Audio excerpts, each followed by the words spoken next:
En esta práctica vamos a ver cómo funcionan los permisos.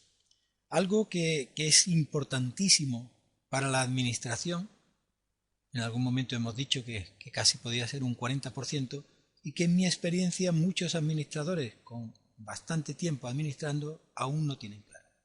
Vamos a tratar de simplificarlo lo más posible. Hay dos tipos de permisos básicos.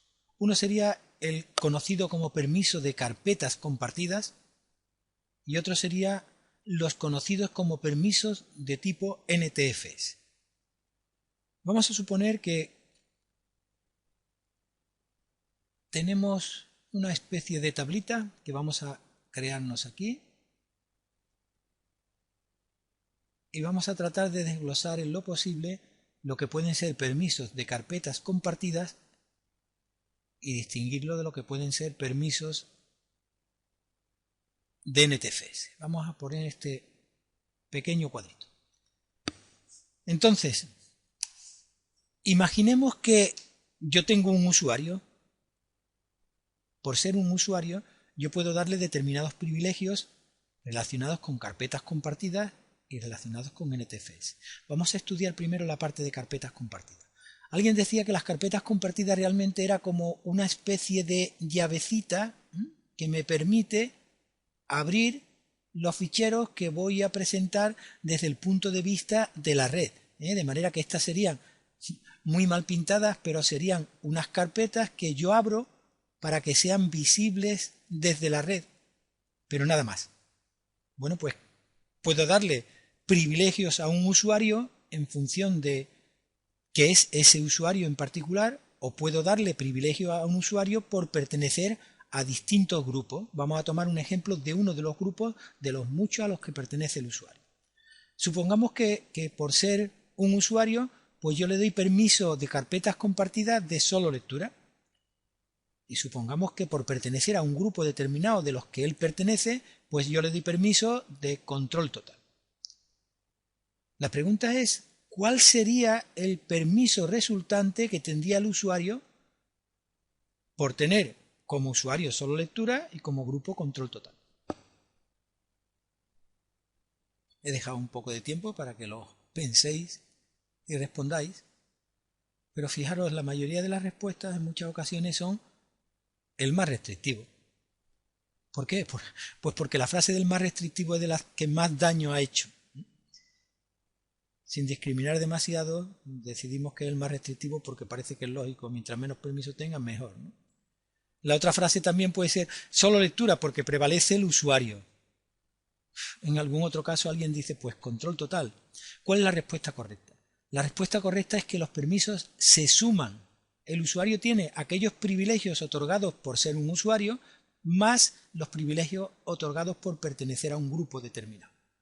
De manera que si tiene permisos de solo lectura por una parte y permisos de control total por otro, la suma de los dos es control total. Sería lectura más control total, pero obviamente control total ya incluye la parte de lectura.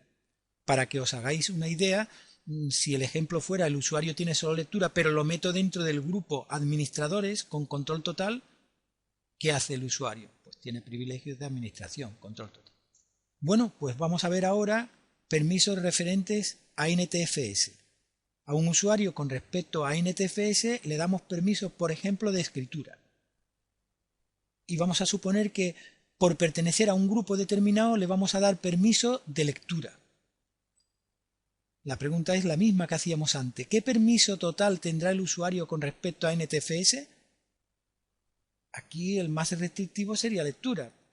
Bueno, no nos vamos a torturar demasiado. La suma, los permisos se suman, en cada línea se suman. De manera que la suma de lectura más escritura, ¿qué sería? Pues lectura más escritura. ¿Y cuál es el resultado real de los permisos? Ahora es cuando tenemos que plantearnos eso que comentábamos antes. El permiso resultante es el más restrictivo, pero de estos dos, de control total y lectura más escritura. El más restrictivo, lógicamente, de control total y lectura más escritura, será lectura más escritura. Pues el usuario tendrá privilegios de lectura más escritura con respecto a esos recursos. ¿Qué es lo que solemos hacer entonces? Pues ponemos control total en cuanto a carpetas compartidas y si carpetas compartidas tiene control total, siempre el más restrictivo serán los permisos de NTFS. De manera que así controlamos mediante permisos de NTFS, que son mucho más granulares, que puedo llegar a un ficherito en particular o a una carpeta en total, y que además no tengo que preocuparme si alguien ha compartido un recurso por encima del que yo he compartido y hubiera dado control total habiendo dado yo solo lectura, pues tendría que preocuparme del recurso que yo he compartido y de los compartidos que están por encima que me afectan. Luego, como norma general, pongo los permisos de carpetas compartidas como control total y después administro directamente por NTFS. Solamente una aclaración. Esto era exactamente así hasta Windows 2000, pero a partir de Windows 2003 Microsoft introduce una variante para dar una mayor seguridad. Donde se ponía ante al grupo todos control total en carpetas compartidas, ahora Microsoft pone solo lectura. Si hacemos eso y estamos utilizando la técnica que anteriormente utilizábamos, nos podemos encontrar en alguna ocasión que el permiso de solo lectura de carpetas compartidas es más restrictivo que un permiso determinado que demos de NTFS. Para evitar eso, cuando necesitemos que en carpetas compartidas el control sea total, ponemos control total, pero no al grupo todos. Al grupo que necesitemos que tenga control total, lo introducimos y le ponemos control total, pero mantenemos como norma de seguridad el grupo todos con solo lectura. Y eso es todo.